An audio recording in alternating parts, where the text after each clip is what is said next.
Welcome to today's video. We're going to take a deeper look into the Cambridge B2 speaking exam.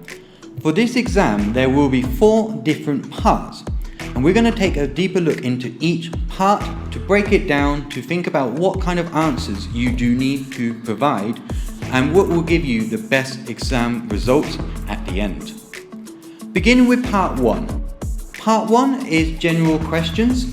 With this part, you are expected to give suggestions, recommendation, advice, etc. You will also be required to speak about the past and the future. So in doing so, obviously be careful of the tenses you are using. With part 1, you just need to give clear, complete information. Apart from that, you do not need to make it too complicated. Then with part 2, you will be given 2 photographs and you will need to compare each photograph with the question. Now remember, the question is important. Okay, if you don't answer the question, you will not score highly. While comparing, please also focus that you do need to continuously compare and not describe. So, in doing so, go from photo 1 to photo 2 to photo 1 to photo 2 to photo 1. Always compare between the 2 photos. Think about the adjectives you can use, comparatives, linking words, all these different forms of grammar to help you to provide the answer, and that is clear and precise. With part 2, normally there will be 2 candidates with you. Sometimes there could be 3 people. The other candidate who is going to do the exam with you will be provided another question to answer to the 2 photographs you have just described.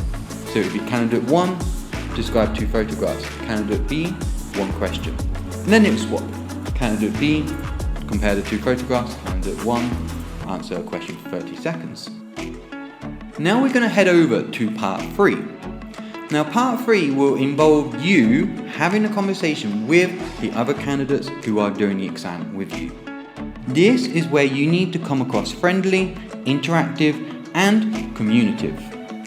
In doing so, you need to speak about the situation, the topic, and you need to ask questions, agree, disagree, and also most importantly, ask questions once again.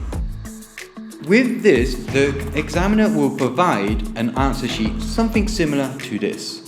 And this is for you to help you to speak about the different options. With this part, you have 2 minutes to speak about the questions and the 5 options. However, do not state your overall opinion. You don't need to actually complete the answer straight away, because afterwards you will be then given a further minute to express your overall opinion.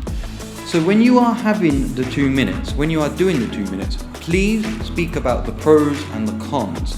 Compare each options, get each other's ideas, interact with each other. Ask this person what is that opinion of this situation rather than what do you think. Because once again, you will be given a further minute to express your overall opinion. So in doing so, please compare first. And then you go over to part 4. Part 4 is a further discussion.